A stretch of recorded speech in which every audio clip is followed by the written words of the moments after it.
सुनील तटकरे, प्रफुल्ल पटेल हे राष्ट्रवादी काँग्रेस पक्षाच्या बैठकीतून तातडीने अजित पवार यांच्या भेटीला गेलेत।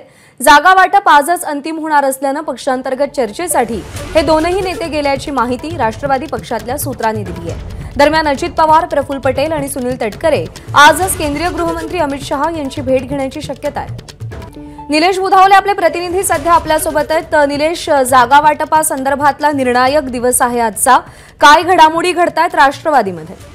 अगदी काही वेळापूर्वी राष्ट्रवादीचे राष्ट्रीय कार्याध्यक्ष प्रफुल्ल पटेल आणि प्रदेशाध्यक्ष सुनील तटकरे हे दोघंही राष्ट्रवादी काँग्रेस पक्षाची जी महिला आर्थिक विकास महामंडळाच्या कार्यालयात बैठक चालू आहे त्या बैठकीतून बाहेर पडलेले आहेत। आज सकाळपासूनच अजित पवार बैठकीला येणं अपेक्षित होतं, मात्र थेट ते अमित शहांच्या भेटीला गेल्याची माहिती आहे आणि त्यानंतर अगदी काही वेळापूर्वीच हे दोन महत्त्वाचे नेते या बैठकीसाठी अमित शहांच्या बैठकीसाठी गेल्याची माहिती मिळते। आजच जागा वाटपांसंदर्भामध्ये अंतिम निर्णय होण्याची शक्यता आहे आणि याच अनुषंगाने चर्चा राष्ट्रवादी काँग्रेस पक्षाची देखील होणं अपेक्षित आहे। आज जर आपण पाहिलं तर मागच्या 2 दिवसांमध्ये काल आणि आज राष्ट्रवादी काँग्रेस पक्षानं लोकसभा मतदारसंघाने आढावा घेतलेला आहे। कोणकोणत्या ठिकाणी आपले उमेदवार आपण उभे केले पाहिजेत याची माहिती घेतलेली आहे।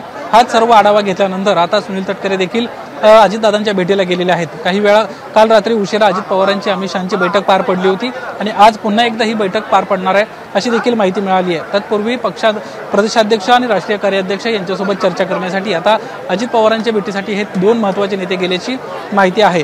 प्रामुख्याने जर आपण पाहायला गेलं तर या जागा वाटपांमध्ये प्रामुख्यानं राष्ट्रवादी काँग्रेस पक्षाचं जर म्हणणं पाहिलं तर ज्यावेळेस आम्ही सत्तेत सहभागी झालो होतो त्यावेळी आम्हाला जो शब्द देण्यात आला होता तो शब्द पाळला गेला पाहिजे, तेवढेच जागा लोकसभेसाठी आम्हाला दिल्या गेल्या पाहिजेत अशा पद्धतीची माहिती आहे।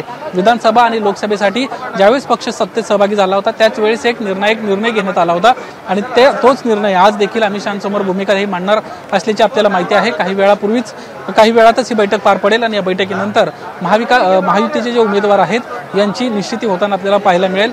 शिक्कामोर्तब या जागांवर होईल आणि 1 ते 2 दिवसांमध्ये जी लिस्ट आहे ती जाहीर केली जाईल। प्रज्ञा। निलेश, धन्यवाद दिलेल्या माहितीसाठी।